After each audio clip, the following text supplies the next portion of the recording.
সময়ৰ কথা। এটা দুখীয়া পৰিয়াল আৰু এটা ধনী পৰিয়াল এটা পাহাৰৰ কাষত বাস কৰিছিল। পাহাৰখনৰ ওচৰত এখন ডাঙৰ জংঘল আছিল।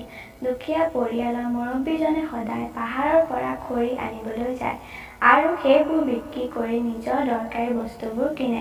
জংঘলখনত এটা সিংহও আছিল। প্ৰত্যেক দিনা দুখীয়া মানুহজনে সিংহটোৰ কাৰণে কিছুমান খোৱা বস্তু লৈ যায়।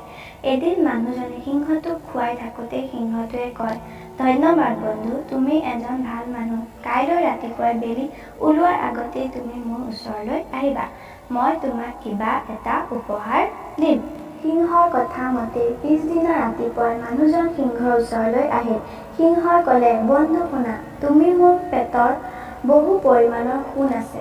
তুমি মোৰ মুখেৰে হাত ভৰাই কিছু পৰিমাণৰ সোণ মোৰ পেটৰ পৰা লৈ লোৱা। কিন্তু মনত ৰাখিবা, বেলি ওলোৱাৰ আগতেই তুমি মোৰ মুখৰ পৰা হাতখন উলিয়াই দিবা, কাৰণ বেলি ওলোৱাৰ পিছত মোৰ মুখখন জাপ খাই যাব। সিংহই কোৱাৰ দৰে মানুহজনে অলপ সোণ সিংহৰ পেটৰ পৰা উলিয়ালে আৰু সিংহটোক ধন্যবাদ দি ঘৰলৈ উভতি গ'ল। এতিয়া এই দুখীয়া মানুহজন ধনী হৈ গ'ল।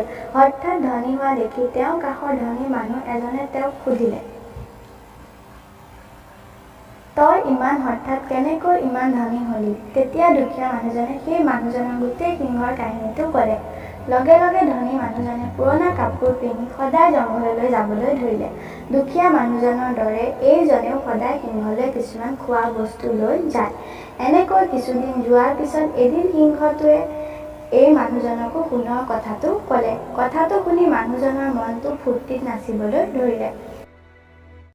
পিছদিনা ৰাতিপুৱা মানুহজন সোনকালে আহি সিংহৰ পেটৰ পৰা সোণ উলিয়াব ধৰিলে।